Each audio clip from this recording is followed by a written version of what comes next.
Hello everyone, नमस्कार to all of you. अभी का हम लोग का टॉपिक है रिलेटिंग फिज़िकल क्वांटिटीज़। ऑलरेडी जो टॉपिक डिस्कस हो चुके हैं उनके मैं नाम आपको बता दूं। That is unit of derived quantities. Then after discuss हुआ था डायमेंशन ऑफ डेराइव्ड क्वांटिटीज़। सबसे ज़्यादा इम्पोर्टेंट टॉपिक नीट के पॉइंट ऑफ व्यू से अगर बात करें तो इस चैप्टर में सबसे ज़्यादा इम्पोर्टेंट यही था। Dimension of derived quantities already हो चुका है। इसके बाद फिर हम लोगों ने डिस्कस किया था प्रिंसिपल ऑफ होमोजेनिटी, और अभी हम लोग डिस्कस करने वाले हैं रिलेटिंग फिज़िकल क्वांटिटीज़। ये वाला जो टॉपिक है थोड़ा सा टफ़र साइड पे जाएगा, तो आई रिक्वेस्ट कि थोड़ा आपको अटेंटिव बने रहना होगा। पहले थोड़ा मैं आपको थ्योरी एक्सप्लेन कर दूंगा ताकि dealing with question become relatively easy. Theory part पर आ जाएं तो क्या है कि हमारे पास में मान लो कि ये क्वांटिटीज़ हैं ए, बी और सी। कोई भी तीन क्वांटिटी हो सकती है। मास लेंथ टाइम हो सकता है, फोर्स हो सकता है, एरिया हो सकता है, प्रेशर हो सकता है। Any three quantities you have. अब इनके बीच में क्या क्या हो सकता है कि मे बी ये इंडिपेंडेंट हो, मतलब इनका आपस में कोई ताल्लुकात ना हो, ये आपस में रिलेटेबल ना हो, इनके बीच में कोई रिलेशन डेवलप ना किया जा सके। दूसरी पॉसिबिलिटी हो सकता है ये रिलेट करी जा सके, दैट इज़ रिलेटेबल। तो अगर ये क्वांटिटीज़ रिलेटेबल हैं, इनके बीच में कोई कनेक्शन बन सकता है, तो फिर प्रश्न ये उठेगा कि रिलेशन क्या होगा ए और बी और सी के बीच में। तो उस रिलेशन को फाइंड आउट करने का प्रोसीजर हमें आना चाहिए। क्या है वो कि आपने कोई भी क्वांटिटी ए को, चाहे बी को, चाहे सी को एज्यूम कर लेना है लेफ्ट हैंड साइड पे। यहाँ मैंने सी मान लिया लेफ्ट हैंड साइड पे। दिस इज़ इक्वल टू ए और बी, इनकी कुछ अपनी तरफ से आप पावर एज्यूम करेंगे, एक्स एंड वाई। ये हमारे लिए प्रेजेंट में अननोन है, एक्स एंड वाई, जो अगर हमने फाइंड आउट कर लिया तो पुट कर देंगे। तो यहाँ पर सी ए बी यानी ए बी सी के बीच में रिलेशन डेवलप हो जाएगा। बाल की खाल आपको निकालने की यहाँ ज़रूरत नहीं है, क्योंकि ऐसा आपके मन में आ सकता है कि सर ऐसा नहीं होता है। ऐसा होता है कि सी प्रोपोर्शनल टू ए की पावर एक्स, बी की पावर वाई, राइट। और फिर प्रोपोर्शनलिटी हटाते हैं तो एक कांस्टेंट आता है, दैट इज़ के, ए की पावर एक्स, बी की पावर वाई, ठीक है। और फिर वो के जो है हमें निकालना होता है, जो कि इस चैप्टर का पार्ट है ही नहीं। उसे हम एक्सपेरिमेंट की हेल्प से निकालते हैं। इस चैप्टर में जो डायमेंशनल एनालिसिस होनी है या हो रही है की हेल्प से नहीं निकाल सकते हैं, इसलिए हम के को इग्नोर करके चल रहे हैं। या यू कैन से कि हम अभी के लिए 1 मान के चल रहे हैं। होने को 2 पाई भी हो सकता है, होने को 3 पाई, 4 पाई, कुछ भी हो सकता है। तो अभी हमने के कंसीडर ही नहीं किया है। के को हमने कहा है आप मान लो कि है ही नहीं, तो फिर हम मान करके चलेंगे कि जो अगर ए और बी और सी के बीच में रिलेशन निकालना है तो any of the quantity in left hand side will be equal to A and B raised to the power something like X and Y. And here X and Y are unknown for us. ये जो unknown है इनको ही निकालना हमारा objective होने वाला है। तो क्या करेंगे इसके लिए हम लोग जो डायमेंशंस हैं ए और बी और सी की, या तो गिवन रहेंगी या आपको याद होंगी, या नहीं याद होंगी तो दूसरे किसी मेथड से आपने इसे निकालना होगा। तो ए और बी और सी की जो डायमेंशन है वो आपने क्या कर लेना है, पुट कर देनी है यहाँ पे। तो ए और बी और सी की जो डायमेंशन अगर आप पुट कर देंगे तो इसके बाद में आपने इक्वेशन डेवलप करनी है। वो इक्वेशन कैसे डेवलप होगी, थोड़ी कहानी आपको यहाँ कम समझ में आएगी, तो फिर इलस्ट्रेशन लिए जाएंगे तब समझ आएगी। बस अभी के लिए मान के चलो कि डायमेंशन पुट करने के बाद कुछ लेफ्ट हैंड साइड और राइट हैंड साइड पे जो इक्वेट करेंगे तो इक्वेशन बन जाएगी, ठीक है। और उन इक्वेशंस को फिर हमें क्या करना है, सॉल्व कर लेना है। और सॉल्व करते ही देखेंगे क्या कि एक्स और वाई निकल आया। एक्स और वाई निकल आ गया तो समझ लेना कि ए और बी और सी के बीच में एक रिलेशन बन सकता है, मतलब वो रिलेटेबल है, मतलब वो इंडिपेंडेंट नहीं है। और जो अगर एक्स और वाई की कोई वैल्यू नहीं निकल पा रही है या निकल रही है लेकिन कंसिस्टेंट नहीं है, ये जो मैंने बोला ये आपको क्वेश्चन में अभी समझ में आएगा थोड़ी देर बाद। कंसिस्टेंट मतलब कहीं ऐसे निकालो तो कुछ और आ रहा है, कहीं से निकालो तो कुछ और आ रहा है, कोई यूनिक सोल्यूशन नहीं आ रहा है। इन दैट केस हम इस निष्कर्ष पर पहुंचेंगे कि ये क्वांटिटी इंडिपेंडेंट है, रिलेटेबल नहीं है। लास्ट वाली बात न समझ आई हो तो वेट करिए, इलस्ट्रेशन में समझ में आएगी। और फिर आपको ऐसा ही करना होगा अगर और भी क्वांटिटीज़ हैं, जैसे यहाँ तो 3 ही है ना, ए और बी और सी। हो सकता है आपके पास 4 क्वांटिटी हो, ए बी सी डी, तो आपने डी को मान लेना है। क्या मान लेना है डी को, कि ये ना सर ए और बी और सी पर डिपेंड कर रही है और इनकी पावर अपनी तरफ से एक्स वाई जेड एज्यूम कर लेना है। इन पावर को आप एक्सपोनेंट भी बोल सकते हैं। और ये एक्स वाई जेड हमारे लिए अननोन होगा। इसको निकालने का प्रोसीजर क्या होगा, ए बी सी डी का डायमेंशन रख दिया जाएगा। डायमेंशन पुट करने के बाद इक्वेशन बनाई जाएंगी और इक्वेशन बनाने के बाद फिर उन्हें सॉल्व करेंगे। सॉल्व करने के बाद में हमें एक्स और वाई और जेड की वैल्यू पता पड़ जाएगी, यानी कि ए बी सी डी के बीच में रिलेशन पता पड़ जाएगा। वर्किंग प्रोसीजर जो आपको समझ में आया तो क्वेश्चन की तरफ हम लोग मूव करते हैं। पहला क्वेश्चन पुराना है लेकिन कोई बात नहीं, कंसेप्ट समझाने के हिसाब से ठीक है। ऐसे क्वेश्चन अभी ओल्ड एज नहीं हुए हैं, आते हैं। तो क्या है यहाँ पर कि फ्रीक्वेंसी जो है एफ़, फ्रीक्वेंसी जो है एफ़ वो डिपेंड कर रही है मास एम पे और स्प्रिंग कांस्टेंट के पे। ये समझदार हैं, अपनी तरफ से ही बता दिए हैं कि आप मान लो कि ऐसा है कि एफ़ जो है वो इक्वल टू ए कोई एक डायमेंशनलेस कांस्टेंट है जो कि हमें यहाँ नहीं निकालना होता है, देन एम एंड उसकी पावर एक्स और फिर के देन पावर वाई। तो कुल मिलाकर मोटे मोटे तौर पे एक्स एंड वाई हमारे लिए यहाँ पर अननोन है और हमें उसे ही यहाँ फाइंड आउट करना है। वर्किंग प्रोसीजर क्या है कि हमें इस एक्सप्रेशन में, कौन से एक्सप्रेशन में, जो इन्होंने बना के दिया है, न दिया होता तो हम स्वयं से बनाते। एफ इक्वल टू ए लिखने का कोई मतलब नहीं है, एम की पावर एक्स के की पावर वाई में सारे लोगों का डायमेंशन रख देंगे। फ्रीक्वेंसी इज़ 1/t, तो t की पावर -1 कह सकते हैं। एंड m ये इटसेल्फ फंडामेंटल है तो इसको छेड़ने की रीड नहीं है। रही बात k की, तो याद हो आपको तो सो फार गुड, mt-2 होता है। और जो नहीं याद है तो इसके लिए एक स्पेस क्रिएट करेंगे हम लोग साइड में और निकालेंगे k का डायमेंशन। उसके लिए फॉर्मूला ढूंढो ऐसा जिसमें k आता हो, वो है f बराबर kx। अब यहाँ पर f का वैल्यू रख देना mlt-2 एंड k नहीं रखना है, x it is in metre so it will be l। तो k विल बी l से l कैंसिल हो जाएगा, mt-2 यहाँ रखा जाएगा mt-2 एंड पूरे का पावर y। ठीक है सर। अब क्या करेंगे, अब हम अगला स्टेप फॉलो करेंगे जिसमें क्या है कि इक्वेशन बनाएंगे। तो इक्वेशन बनाना शुरू करते हैं। t की पावर -1 है, इधर लेफ्ट हैंड साइड में m और l तो है ही नहीं, तो नहीं है का मतलब 0।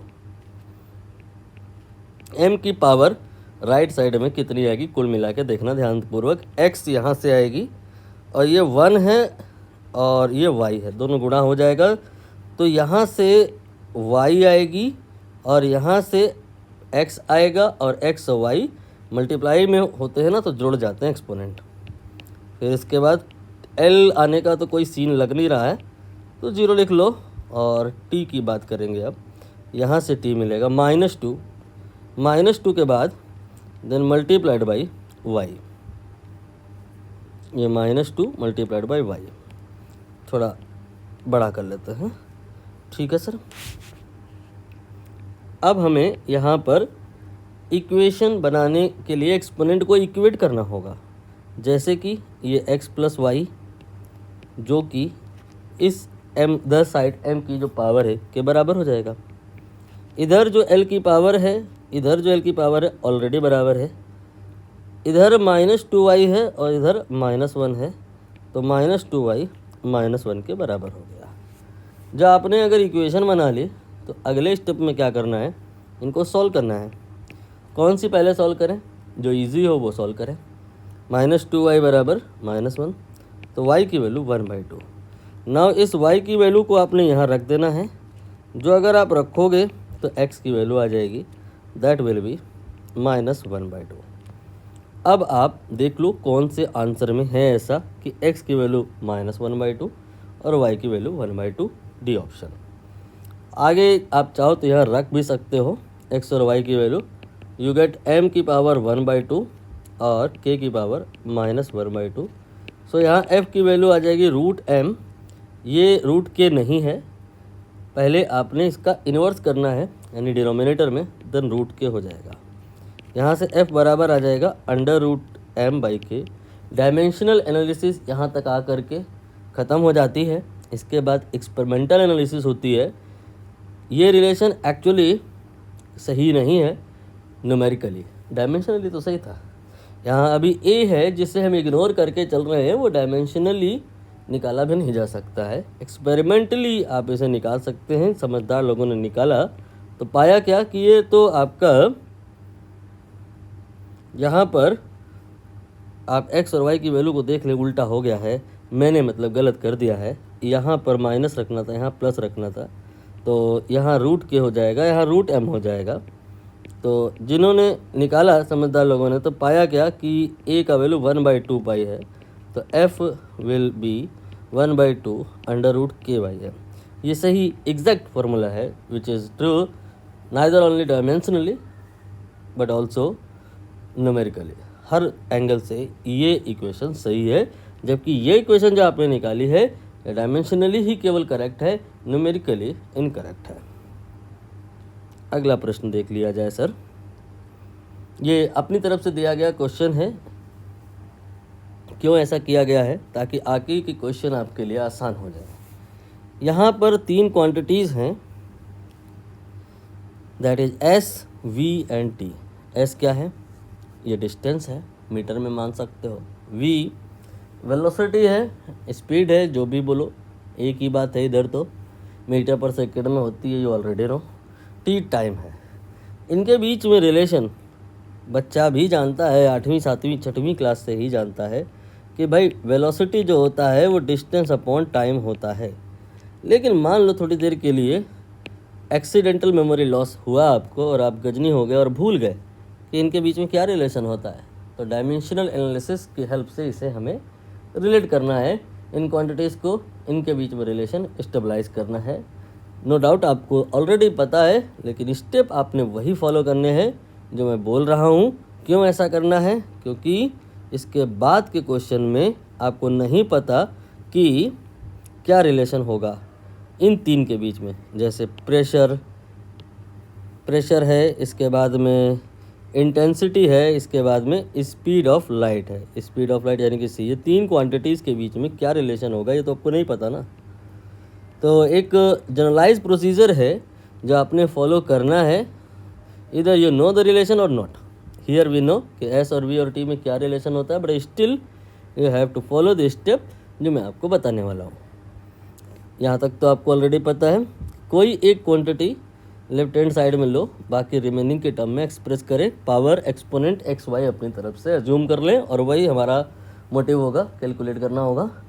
इसके लिए डायमेंशन पुट कर देंगे, जैसे कि s की डायमेंशन l होती है, v की डायमेंशन LT-1 होती है, और t की डायमेंशन t होती है।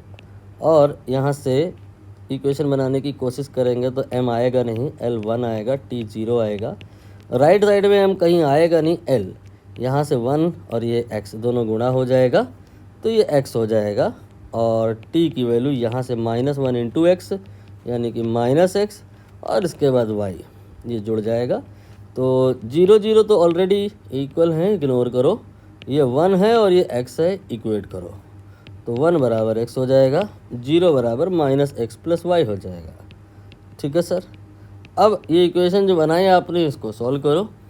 पहली वाली इक्वेशन ऑलरेडी सॉल्व हो रखी है, एक्स वहाँ से दिखाई दे रहा है कि 1 होगा, और इसे आप अगर यहाँ रख दो तो y निकल आएगा जो कि x के ही बराबर होगा, यानी कि 1 होगा।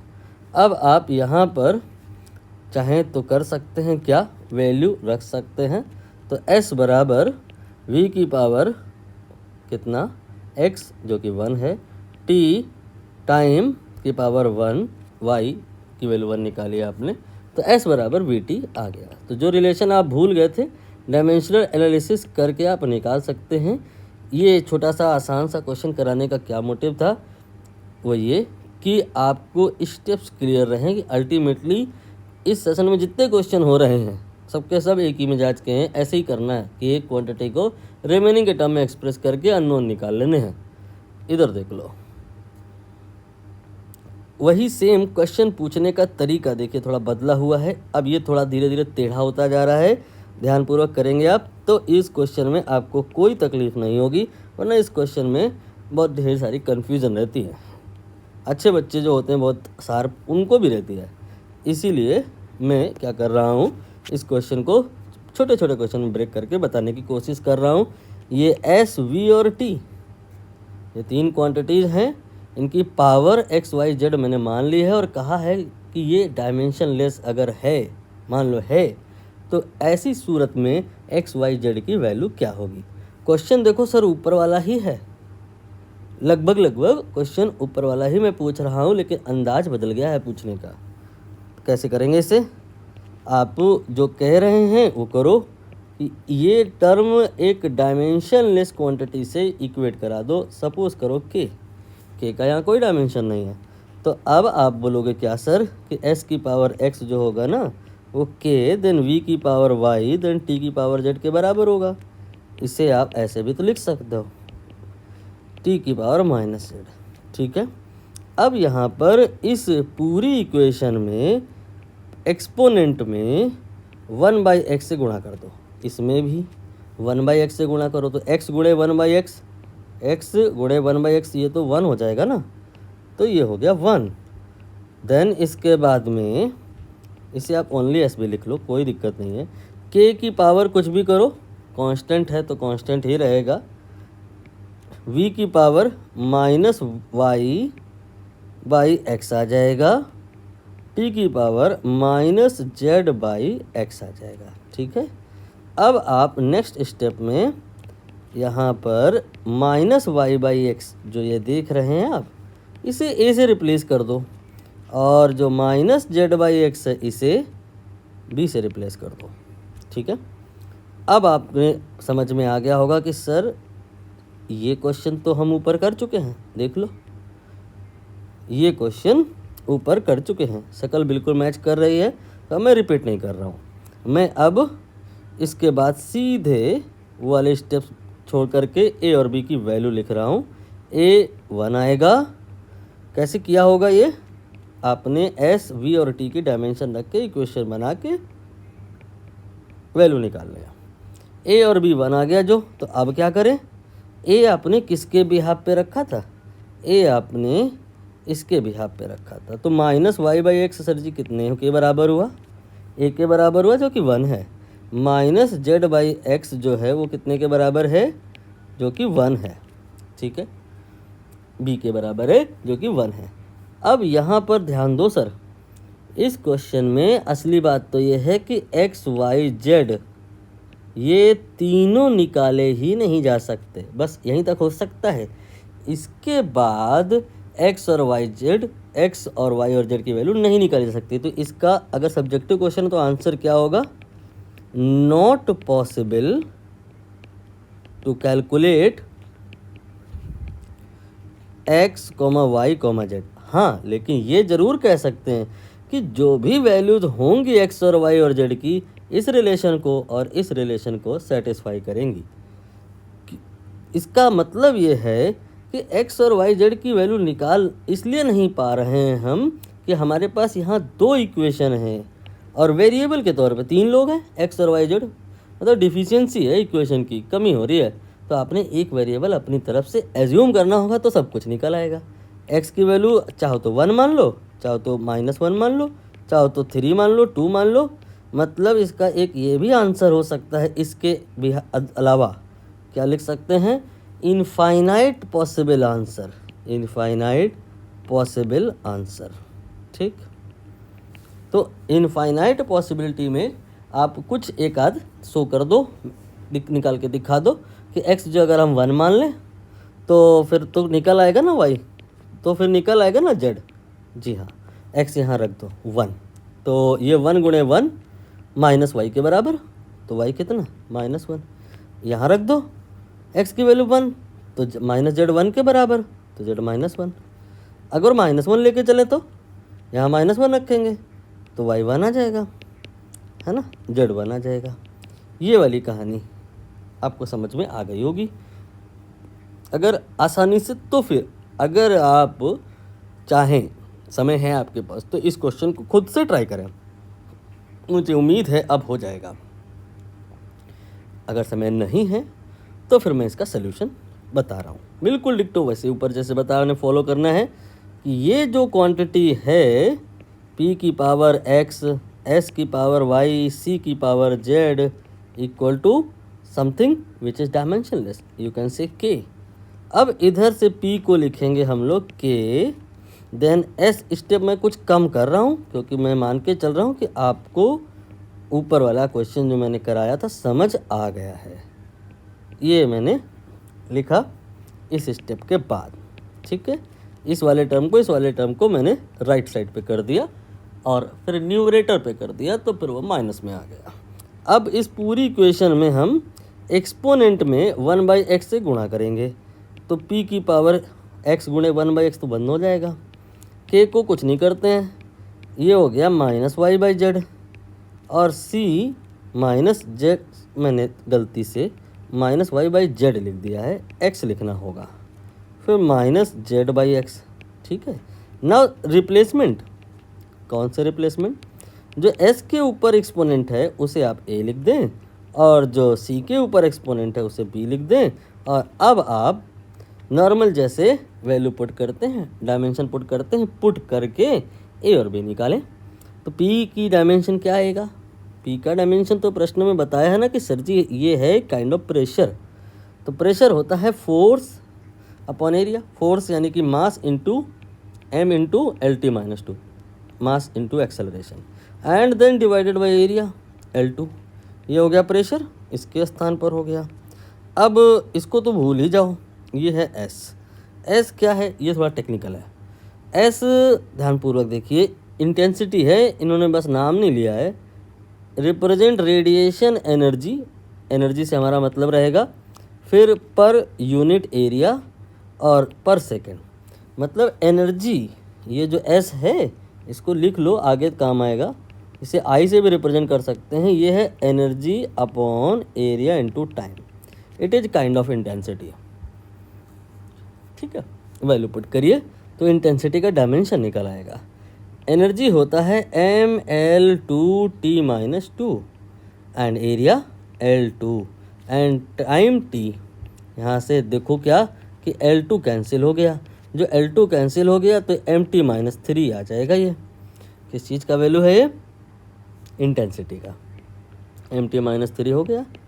नाउ इसके बाद में पावर आपने A मानी है, A मान लिया। इसके बाद में C, this is speed of light, यानी कि स्पीड यानी कि L_T-1।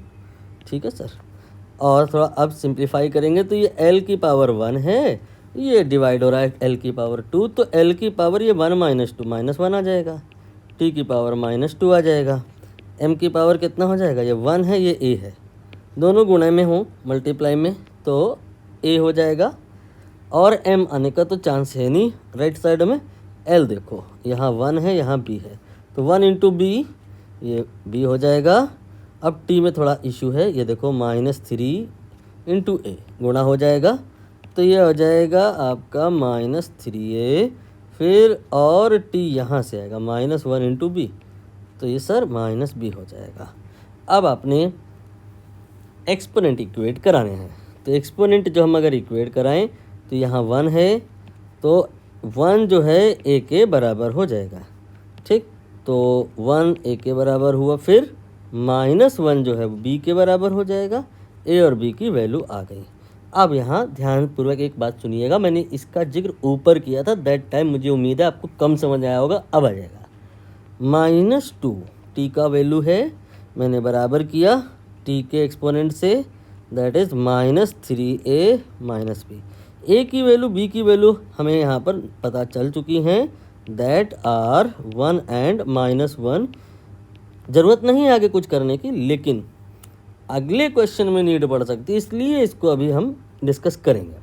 यहाँ रख के देखो, इन वैल्यूज़ को यहाँ रख के देखो, तो -3, देन ए की वैल्यू 1, फिर बी की वैल्यू -1, -3, फिर +2, सॉरी माइनस माइनस 2 बार है ना, तो प्लस हो गया 1, ये -2। नोटिस कीजिए ये -2 ही है और सॉल्व करने पे मेरा -2 है। मतलब तीसरा इक्वेशन जो है, शुरू की जो 2 इक्वेशन से आए आंसर हैं को कंट्राडिक्ट नहीं कर रहा है, सपोर्ट कर रहा है। इसे कहते हैं कंसिस्टेंसी। इक्वेशन यहाँ कंसिस्टेंट हैं, जो अगर कंसिस्टेंट ना होती तो फिर हमारा आंसर होता क्या, जो शुरुआत में मैंने कहा था कि हो सकता है 3 क्वांटिटीज़ के बीच में आपस में कोई रिलेशन स्टेबलाइज ही ना हो पाए, वो आपस में एक दूसरे से इंडिपेंडेंट हो। इस बात को आगे हम लोग क्वेश्चन में डील करेंगे, PYQ हैं इसके आए हुए हैं, बट आपको हिंट अभी से मिलनी शुरू हो गई होगी कि ऐसा भी संभव है कि 3 क्वांटिटीज़ के बीच में कोई रिलेशन न बन पा रहा हो, मतलब वो आपस में इंडिपेंडेंट हो। ऐसा अगर हो रहा होगा तो इक्वेशन कंसिस्टेंट नहीं होंगी। जो 2 इक्वेशन से आपने एक्स और वाई या ए और बी निकाला, तो तीसरी में रखोगे तो ये नहीं होगा क्या, -2 जो यहाँ बराबर आ गया, वो नहीं आएगा। अब यहाँ पे तो आना ही है, इक्वेशन कंसिस्टेंट होनी ही है, क्योंकि क्वेश्चन में ही पहले कहा है कि जो P है, जो S है, जो C है, ये रिलेटेबल हैं, रिलेशन इनके बीच में संभव है, तो इक्वेशन को कंसिस्टेंट होना ही था। अब यहाँ पर जो हम निकाले हैं A और B की वैल्यू, उसको हम यहाँ पर -y/x और -z/x के बराबर कर देंगे। -y/x जो कि a के बराबर है की वैल्यू है 1, और -z/x जो कि b के बराबर है की वैल्यू है -1। इसके बाद क्या बात आएगी, जो मैंने ऊपर बताई थी कि आंसर इसका दरअसल ये है कि अब हम इसके आगे कुछ कर ही नहीं सकते, हम x और y और z की एग्जैक्ट वैल्यू निकाल ही नहीं सकते, क्योंकि यहाँ इक्वेशन की डिफिशिएंसी है, 2 इक्वेशन 3 वेरिएबल हैं। तो आंसर इसका हो सकता है infinite many solutions are possible. अब उसमें से कुछ सॉल्यूशन हम लोग निकाल सकते हैं अपने मन से, x की वैल्यू कुछ लेट करके। क्या लेट कर लें, ऑप्शन से आपको हिंट मिलेगी कि ये जो ऑप्शंस हैं ये बता रहे हैं कि x को या तो 1 मानो या तो -1 मानो। तो मैं x की वैल्यू 1 मान के देख रहा हूँ कि y कितना आएगा और z कितना आएगा, फिर -1 मान के भी देख लेंगे। जो x की वैल्यू यहाँ 1 रखें तो ये 1 और 1 दोनों गुणा हो जाएगा, -y1 आएगा तो y की वैल्यू -1 आ जाएगी। और यहाँ अगर हम 1 रखें तो z की वैल्यू 1 आ जाएगी। देख लो किसी ऑप्शन में अगर ये है तो आगे क्यों सॉल्व करें, नहीं तो फिर करें। तो x की वैल्यू 1 -1 एंड 1 ये तो अवेलेबल है तीसरे ऑप्शन में। अब आपका ड्यूटी है कि x बराबर -1 रख के देखना किसी भी ऑप्शन से मैच करेगा नहीं। यहाँ पर बी ऑप्शन में x की वैल्यू -1 है, लेकिन आप पाओगे क्या कि दैट टाइम y और z यहाँ 1 1 आ रहा है, आपका कुछ और आ रहा होगा, प्लस माइनस का इशू हो रहा होगा, इसलिए वो सोल्यूशन पॉसिबल नहीं होगा। आप यहाँ पे x की वैल्यू 2 रखोगे तो y और z की तब भी कुछ ना कुछ वैल्यू आएंगी, वो भी इसका सही आंसर होगा। ऑप्शन में अगर होता तो वो भी सही होता, लेकिन ऑप्शन में वो है ही नहीं। ऐसे बनाया गया है क्वेश्चन कि आपको एक ही मिलेगा, सारे ऑप्शन सही थोड़े ना मिल जाएंगे। आई होप सफिशिएंट डिस्कशन हो गया है। अब फिर से मैं एक क्वेश्चन आपको अपनी साइड से दिया हूँ, सो दैट आप कॉन्सेप्ट को ग्रैस्प कर पाओ। यहाँ 3 क्वांटिटी आप देख रहे हो ना सर, ये है फोर्स, ये है डेंसिटी, ये है वॉल्यूम। बताना, वॉल्यूम नहीं है सॉरी, ये है वेलोसिटी, स्पीड। इनको रिलेट करना है। तो रिलेट करने का प्रोसीजर मैंने आपको क्या सिखाया सर, कि एक क्वांटिटी f बराबर मान लो रो और v इनकी कुछ पावर x एंड y। ठीक है, नाउ अब हमारा x और y निकालना कॉन्सर्न है, तो डायमेंशन पुट करेंगे। f की डायमेंशन तो हमें याद करनी ही है, रख दी मैंने। डेंसिटी होता है मास upon volume, m upon L cube, volume मतलब एल क्यूब। और वेलोसिटी जो ना ये होता है एल टी माइनस 1। यहाँ से हमें कोशिश करना है, सॉल्व करना है। m का वैल्यू x आएगा राइट में, और l की वैल्यू ये 3 और x माइनस में हो जाएगा लेकिन, और इसके बाद में ये 1 into Y, 1 plus 1 into Y, ये y हो जाएगा, और t आएगा माइनस वाई। देखिएगा ध्यान से, क्वेश्चन थोड़ा ट्रिकी है। तो m की वैल्यू यहाँ पे 1 और यहाँ पे x, तो x की वैल्यू यहाँ से तो 1 आ गई, ये 1 और ये something minus 3x plus Y, तो माइनस 3x प्लस वाई ये किसके बराबर हो गया, 1 के। और अब ये अगर जो बात करें तो माइनस 2, और ये जो बात करें तो माइनस वाई, तो माइनस माइनस और माइनस 2 के बराबर है। सो हम कह सकते हैं कि जो y होगा वो 2 के बराबर होगा। अब यहाँ पर हमें करना ये है, ये नहीं करना कि x और y जो आगे हमने रख दिया और आंसर हो गया ना। x और y जो हमारा आया है, एक बार तीसरी इक्वेशन में रख करके देखो तो सही कि कंसिस्टेंट है कि नहीं है मामला। रख के देखते हैं। माइनस 3 x की वैल्यू कितना, 1, फिर y 2, तो ये हो गया माइनस 3 प्लस 2। ठीक है ना सर, माइनस 3 प्लस 2 ये तो माइनस 1 होता है, और इधर क्या लिखा है 1, तो ये तो बराबर नहीं आ रहा ना। तो जो अगर बराबर नहीं आ रहा है मतलब तीसरी इक्वेशन पहली और दूसरी इक्वेशन के साथ कॉन्ट्रडिक्ट कर रही है, फेवर नहीं कर रही है। पहले शुरू की जो दो इक्वेशन अगर रही, मान लो कोई जो दो इक्वेशन नहीं, उससे आपने जो सोल्यूशन निकाला वो तीसरे में रखने पर सेटिस्फाई नहीं कर रहा है, इक्वेशन कंसिस्टेंट नहीं है। इसका मतलब ऐसा कोई भी एक्स और वाई यहाँ पॉसिबल नहीं हो पाएगा जो तीनों इक्वेशन को टुगेदर सेटिस्फाई करा ले जाए। मतलब कोई भी एक्स और वाई यहाँ पे पॉसिबल नहीं है, मतलब ये रिलेशन आगे कट कर दो, संभव ही नहीं है किसी भी एक्स और वाई के लिए। मतलब एफ और रो और वी ये रिलेट नहीं हो सकते। जो रिलेट नहीं हो सकते तो क्या ये रिलेटेबल हैं, क्या ये डिपेंडेंट हैं? नहीं, ये इंडिपेंडेंट हैं। और हम क्यों इतना इम्पोर्टेंस दे रहे हैं इस बात को कि क्वांटिटी ये इंडिपेंडेंट हैं, क्योंकि आगे इसी मिजाज के क्वेश्चन मिलेंगे। तो पहले हमें ये पता पड़ जाना चाहिए कि कौन कौन सी क्वांटिटीज़ यहाँ पर हैं मेजर तौर पे जो डिपेंडेंट हैं या इंडिपेंडेंट हैं, कैसे पता लगाते हैं डिपेंडेंसी को। अगला क्वेश्चन ये है जो आपको खुद से करना है, ट्राई योरसेल्फ। ठीक है, इसका आंसर आएगा कट। ये क्वांटिटीज़ भी यहाँ पे जो हैं आप पाओगे क्या ना, ये क्वांटिटी रिलेटेबल नहीं है, कोई भी रिलेशन संभव नहीं है एफ और ए और टी के बीच में जो डेवलप किया जा सके। क्वांटिटीज़ इंडिपेंडेंट हैं। तो फिर अगला क्वेश्चन आपको अच्छे से समझ में आएगा, बट उसके पहले हल्की सी थ्योरी एक बार बतानी पड़ेगी ताकि कनेक्ट कर पाओ। क्या कि a set of independent quantities, fundamental and derived quantities आपने पढ़ा होगा क्या होता है।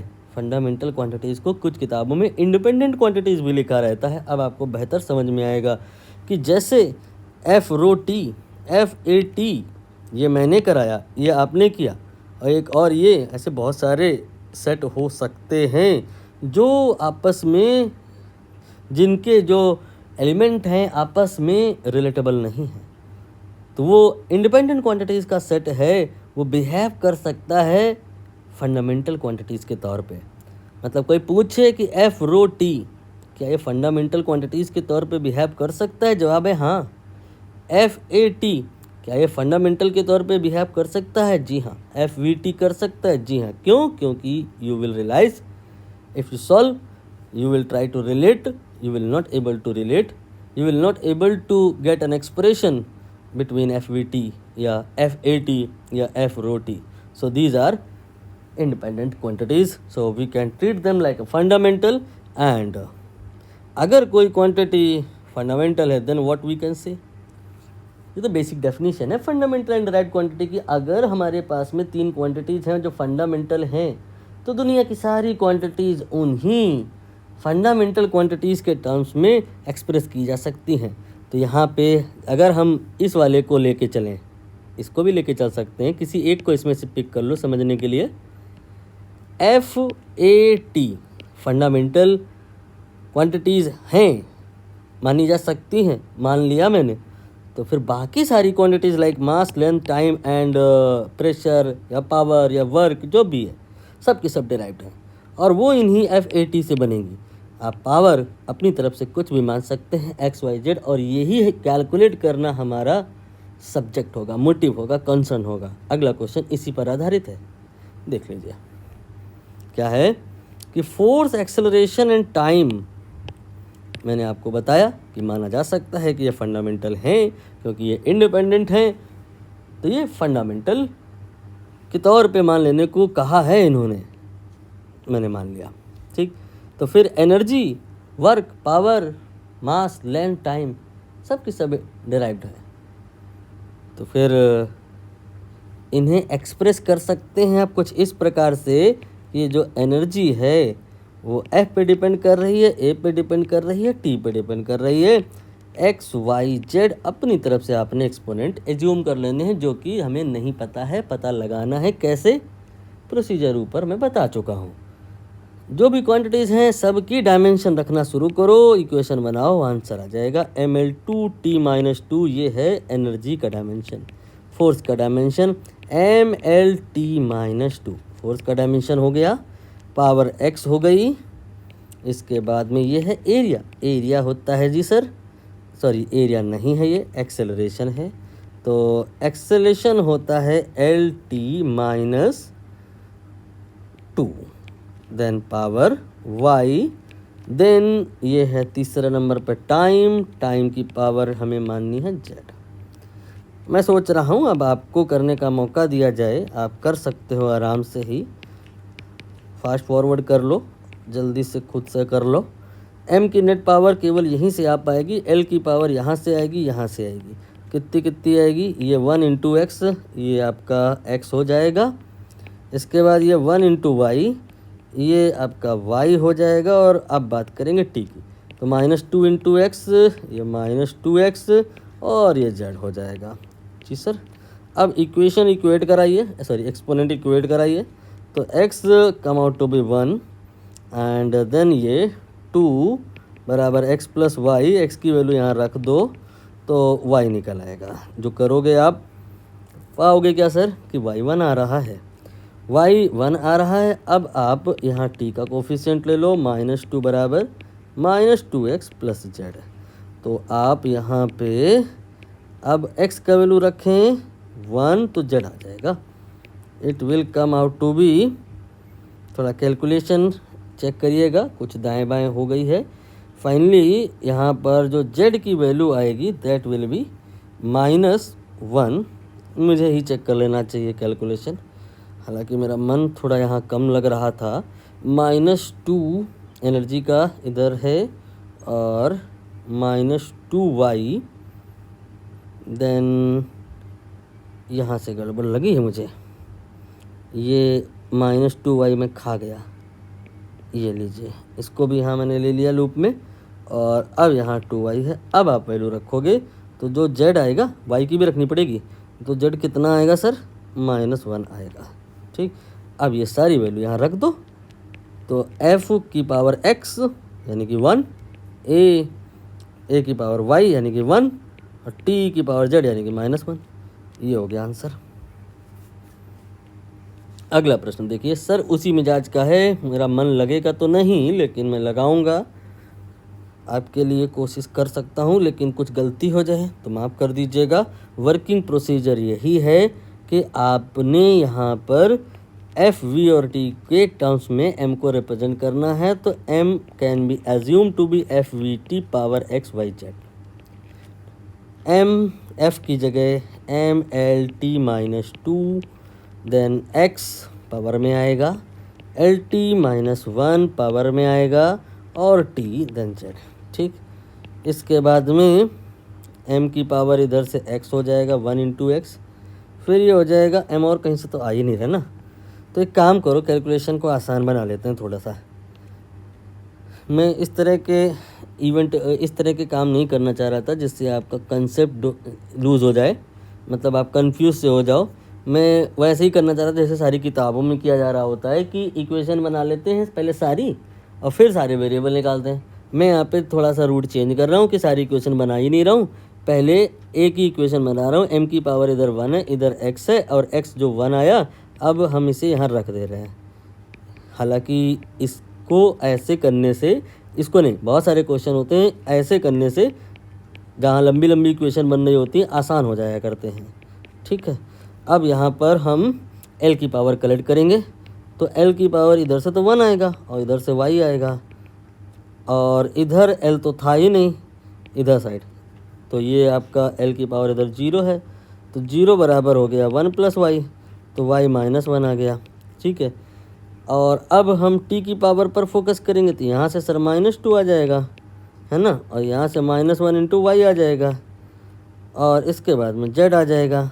ठीक है, तो -2 माइनस वाई प्लस माइनस का कुछ गलती हो रहा है मेरे से, सही करने की कोशिश करते हैं, और फिर इसके बाद z, और इधर लेफ़्ट साइड में t तो है नहीं, तो ये आपका जो टर्म है इसे 0 के बराबर कर देना। तो -2 और -1, y की वैल्यू कितनी -1 रखना है। ठीक है, और फिर z, तो यहाँ से अपने z निकल आएगा, it will come out to be 1, और अब ये सारे अपने यहाँ रख देने। तो f की पावर x यानी कि 1, v की पावर y यानी कि -1, t की पावर 1। ठीक, कौन सा, d वाला। अब हाँ, मुझे लग रहा है अब क्वेश्चन के हार्ड वाले लेवल आने वाले हैं, क्योंकि ये हो गया थोड़ा और हार्ड, इसके बाद वाला क्वेश्चन तो और हार्ड हो जाएगा। इसके बाद 2 क्वेश्चन मिलेंगे तगड़े तगड़े हार्ड है। यहाँ पे जो आपका विस्कोसिटी है, हाँ, लेकिन मेरे पास ट्रिक है इस क्वेश्चन को करने की, इसके नीचे जो 2 मिलेंगे उनको भी करने की। तो यहाँ पर लेकिन हम दोनों तरीके से कर लेंगे। पहला मेथड 1 जो सारी लोग फॉलो करते हैं, फिर मेथड 2 जो थोड़ा ट्रिकी होगा, जो आपको समझ में तो आ जाएगा, बट एग्ज़ाम टाइम पे आप उतना दूर का एनालिटिकल सोच पाओगे या नहीं ये गारंटी नहीं है। तो आपका एप्टीट्यूड लेवल क्या है, अकॉर्डिंग टू डेट चूज़ करना कौन सा मेथड बेहतर है। तो इधर बोले हैं कि वेलोसिटी जो वीसी है, ये कह रहे हैं एक्सप्रेस की गई है इन 3 क्वांटिटीज़ के टर्म में। कौन कौन सी 3 है भैया, ये है एक तो ईटा है कोफिशिएंट ऑफ विस्कोसिटी, एंड फिर है रो का मतलब है, थोड़ा बड़ा कर देते हैं साफ साफ दिखाई दे, और बस। तो जो वी है वो हो गया ईटा की पावर x, रो यानी कि डेंसिटी की पावर y, देन r की पावर z, वैल्यू रख दो, v वेलोसिटी, LT-1। ठीक, अब आएगा बारी मुश्किल, यानी कि कोफिशिएंट ऑफ विस्कोसिटी, जो कि पता ही नहीं है, ये कोई याद करके थोड़ा नहीं जाता है। मैं भी यही कहूँगा, ना याद करना, कितना याद करोगे। 6 पाई ईटा RV एक फार्मूला होता है, इसकी हेल्प से आपने कोफिशिएंट ऑफ विस्कोसिटी निकालना पड़ेगा। तो F होता है MLT-2, इसके बाद 6 पाई भूल जाओ, इस लॉ को स्टोक्स लॉ कहते हैं इस इक्वेशन को। ठीक, ईटा देन R की जगह L और V की जगह LT-1, यहाँ से विस्कोसिटी आ जाएगा, कितना आ जाएगा देखो तो सही, L कैंसिल हो गया, इसके बाद में एक T की पावर भी कैंसिल होगी, -2 -1। मैं बहुत तेज़ कर रहा हूँ अब, क्योंकि मेरा मन इधर नहीं लग रहा है, मेरा मन शॉर्टकट बताने पे है। M, फिर इसके बाद में L-1 और T-1, ये आ जाएगा value of the coefficient of viscosity, उसकी डायमेंशन आ गई। ठीक है, अब यहाँ पर हम इस कोफिशिएंट ऑफ विस्कोसिटी को पुट करेंगे एक्सप्रेशन में, जो जनरल इक्वेशन मैंने मानी थी ना, मैंने क्या मानी थी, क्वेश्चन में ही मनी मनाई दी गई थी, वही ये हो गया। हाँ, इसको ऐसे करके अब ठीक लग रहा है। ये इस क्वेश्चन का सेपरेट पार्ट है, इसलिए मैंने ऐसा बॉक्स किया। अब यहाँ पर रख दो m, नहीं उसी कलर से लो, m l minus one t minus one और इसकी पावर ये x, ठीक। और फिर इसके बाद में रो क्या है, डेंसिटी, ये होता है m upon l cube, mass upon volume, तो ml माइनस थ्री भी तो कह सकते हैं, power y, and then r, ये मीटर में होता है, लेंथ है, यानी कि l z। अब इसके बाद में आपको खुद से करना है, ट्राई योरसेल्फ, जो करोगे तो x y z सब आ जाएगा। मैं जा रहा हूँ कहाँ, ट्रिक बताने, इसको सेपरेट लो किनारे, और अब हम ट्रिक पर फोकस करेंगे। आपको एक फॉर्मूला याद होगा, कौन सा, ये जो पहला फार्मूला वो तो सबको याद होगा, 6 पाई ईटा आर वी, अभी मैंने बताया है। एक और फार्मूला है, वो तब काम आता है, जैसे मान लो ये एक दीवार है और इस दीवार में पानी, वाटर जेट, पानी का एक बौछार जाके हिट कर रहा है, तो फोर्स लगाएगा ना, उस फोर्स का फार्मूला होता है रो ए वी स्क्वायर। रो है वाटर का डेंसिटी या जो लिक्विड है उसका, और ए बीम का cross sectional area, V beam का वेलोसिटी। दोनों हैं तो फोर्स ही ना, तो डायमेंशनल एनालिसिस में तो दोनों को बराबर कर सकते हैं, कर दो ना। 6 पाई का क्या मतलब है डायमेंशनल एनालिसिस में, हटा दो, तो ये ईटा देन आर देन वी बराबर रो ए वी स्क्वायर। अब यहाँ पे नोटिस करो, एक वी कैंसिल हो जाएगा, तो ये आ जाएगा ईटा देन आर, एक वी कैंसिल हो गया है, रो ए वी, और यहाँ से वी निकाल लो, तो ये आ गया ईटा देन आर देन रो की पावर -1।